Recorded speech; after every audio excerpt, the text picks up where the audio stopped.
बहारों की महफिल सुहानी रहेगी, लबों पे खुशियों की कहानी रहेगी, चमकते रहेंगे आत्मानंद बड़े राजपुर के ये सितारे, चमकते रहेंगे आत्मानंद बड़े राजपुर के ये सितारे, अगर आपकी जोरदार तालियों की मेहरबानी रहेगी।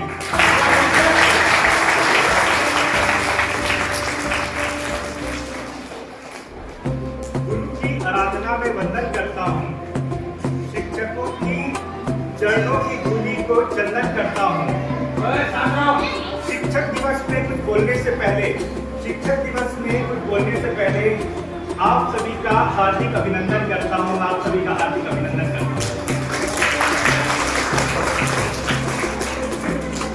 सम्मानित प्राचार्य श्री CM प्रताप सर, हमारे उपस्थित समस्त शिक्षक शिक्षिकाओं और मेरे प्यारे प्यारे छात्र छात्राओं, मैं आप सभी को आज के जो ये शिक्षक दिवस का कार्यक्रम हम मना रहे हैं उसकी मैं हार्दिक शुभकामनाएं देता हूँ।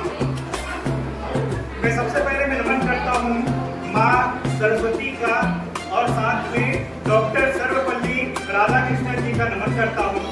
डॉक्टर सर्वपल्ली राधाकृष्णन जी भारत के पहले दूसरे राष्ट्रपति थे, भारत के पहले उपराष्ट्रपति थे और दूसरे राष्ट्रपति थे, और ये सबसे भी पहले वो एक शिक्षक थे, और उन्हीं को स्मरण करते हुए, उन्हीं को याद करते हुए हम लोग प्रतिवर्ष आज के दिवस को शिक्षक दिवस के रूप में मनाते आ रहे हैं।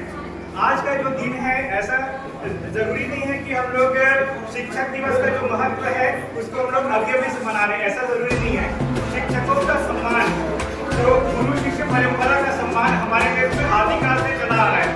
चाहे आप रामायण की बात करो तो रामायण में पुरुषोत्तम भगवान श्री रामचंद्र जी भी अपना एजुकेशन प्राप्त करने के लिए विश्वामित्र जी के आश्रम में गए थे बाल्यावस्था से।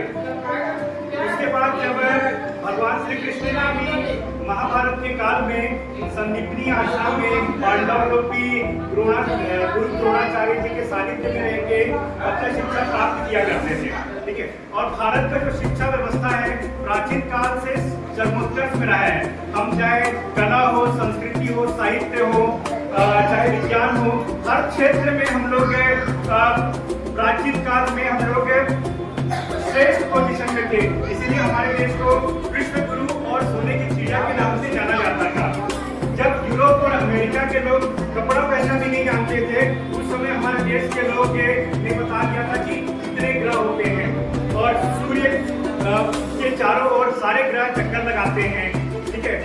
खगोल विज्ञान, हर प्रकार के विज्ञान का सिद्धांत हमारे प्राचीन आज से हजारों साल पहले हमारे विद्वानों ने दे दिया था, ठीक है।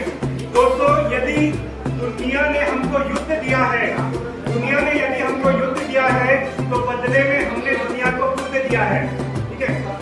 और शिक्षा का महत्व को बोलते हुए श्री बाबा साहब भीमराव अम्बेडकर जी ने कहा है कि शिक्षा वो शेरनी का दूध है जिसे जो भी पिएगा वो दहाड़ेगा। दोस्तों, कभी कभार मैं ये बोलना चाहूँगा, आप लोग देखे होंगे कि कभी कभार शिक्षक लोग आपको डांट देते हैं, मार देते हैं, ठीक है। जो डांटते हैं, मारते हैं ना, वो आपके भलाई के लिए करते हैं, ठीक है। जिस प्रकार से एक कुम्हार भी जब मटका बनाता है ना तो कई बार उसको पिटता है, मटका बनाते समय पिटता है, ठीक है ना। कबीरदास जी लिखते हैं कि गुरु कुमार गड़ी गड़ी काटे को, अंदर हाथ समार दे, बाहर मारे चोट, ठीक है।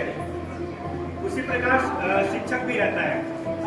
अंत में मैं यही कहना चाहूंगा आप सभी को कि जब देखिए दोस्तों, आप लोग इस देश के भविष्य हैं, ठीक है। और हमको इतना आसानी से हमको आजादी नहीं मिला है, हमको बड़े संघर्षों के बाद आजादी मिला है। बहुत लोगों ने बलिदान दिया है, बहुत लोग कुर्बान हुए हैं, त्याग तपस्या से हमको आजादी मिला है ना। तो मैं आप लोगों से यही बोलना चाहूंगा कि धनवान बनो, गुणवान बनो, कीर्तिवान बनो, इन सबसे पहले एक अच्छा इंसान बनो, देश का अच्छा नागरिक बनो, ठीक है। ताकि हम हमारे जो महापुरुष हैं, जो हमारे संविधान निर्माता हैं, जो हमारे देश के लिए कुर्बानी दिए थे, उनका कुर्बान व्यर्थ न जाए। अंत में मैं यही कहना चाहूंगा कि शिक्षकों के चरणों में सर झुकाते रहिए, शिक्षकों के चरणों में सर झुकाते रहिए, ज्ञान के सागर में गोते लगाते रहिए। हासिल करें ऐसी शिक्षा जिससे जीवन बने, हासिल करें ऐसी शिक्षा जिससे जीवन बने। खिलते हुए फूलों की तरह मुस्कुराते रहिए, खिलते हुए फूलों की तरह मुस्कुराते रहिए। धन्यवाद।